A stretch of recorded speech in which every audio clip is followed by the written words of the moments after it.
السلام عليكم ورحمة الله وبركاته. النهاردة هعمل لكم كيكة ناجحة من أول مرة، كيكة المعتمدة مع أحلى كوباية شاي. معانا في الخلاط بيضتين وكيس فانيليا،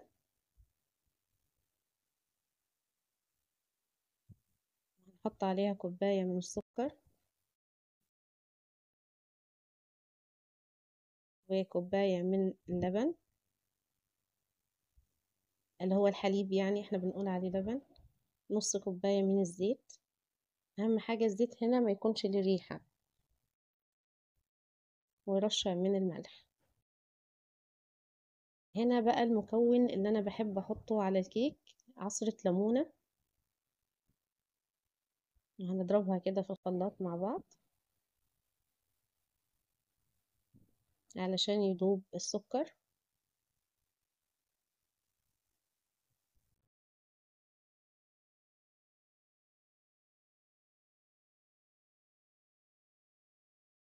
كده هنحط الخليط بتاعنا في البولة بتاعتنا،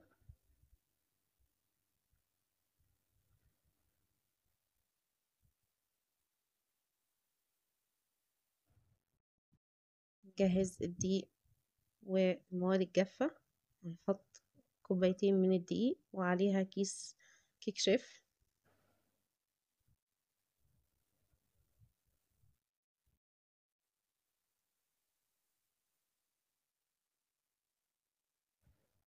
هنقلب المكونات كده مع بعض علشان الدقيق يختلط مع الكيك شيف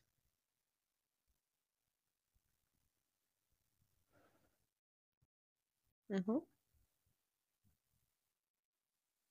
وهنحطه على خليط السوائل اللي معانا. هنقلب كده بالراحة.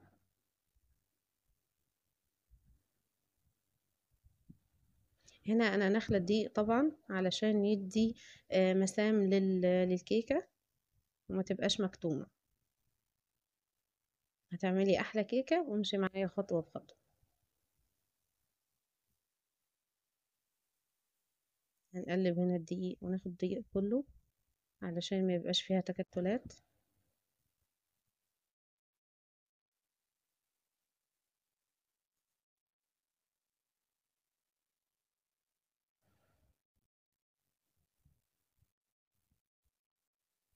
كده قوامها حلو، كده قوامها مظبوط.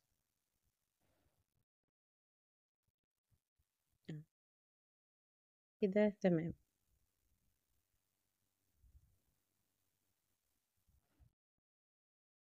هنا بقى هناخد 3 معالق او 4 معالق من الخليط.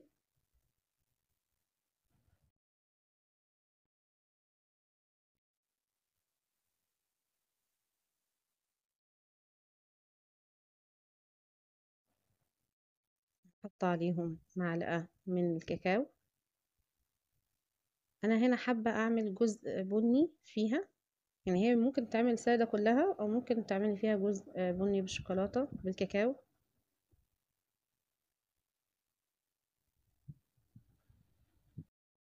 هو هنا طبعا الخليط بقى سميك شوية، انا هضطر كده احط له معلقة من اللبن علشان يفك شوية.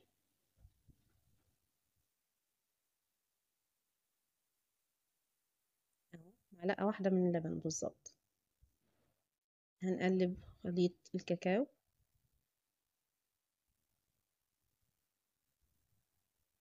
هنا بستخدم الكاكاو الغامق الاسباني.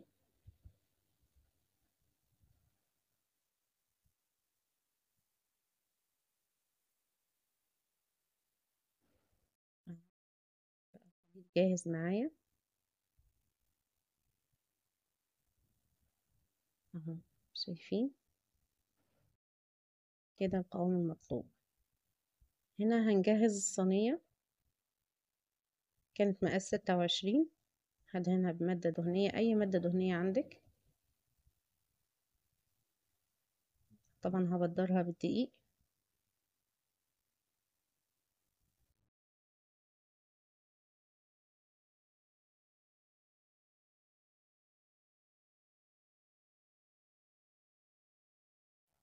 اهو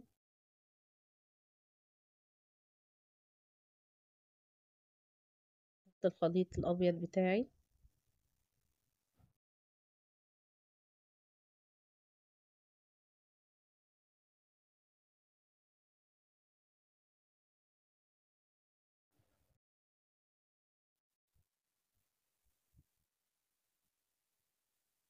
خد الخليط البني اللي انا عملته بالكاكاو، هحط بالمعلقة شوية شوية كده.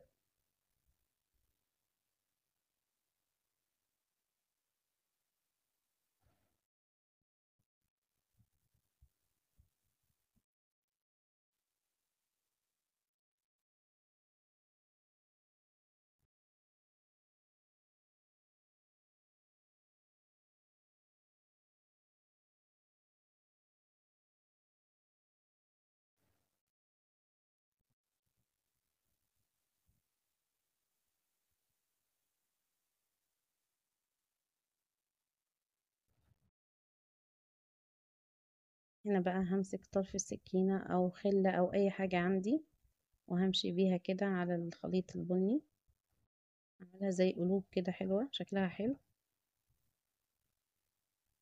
اهو. هاخدها كده خطتين عشان افرغ الهواء منها، وبعدين هاخدها على حرارة. انا مسخنة الفرن قبل كده، وبعدين هنزلها على 180 اهو. اول ما هتحسيها ان هي استوت على الاطراف هتشغلي الشواية. اهي الكيكة، الجزء البني من تحت، كيكة طرية وهشة وجميلة او مرتفعة، وطعمها جميل جدا، وتنفع استخدام يومي للشاي. طرية وهشة خالص وجميلة، وطعمها أحلى كمان. اهو هنا خلصنا الكيكة وشكلها حلو. لو عجبك الوصفة اعملي لايك وشير وسبسكرايب.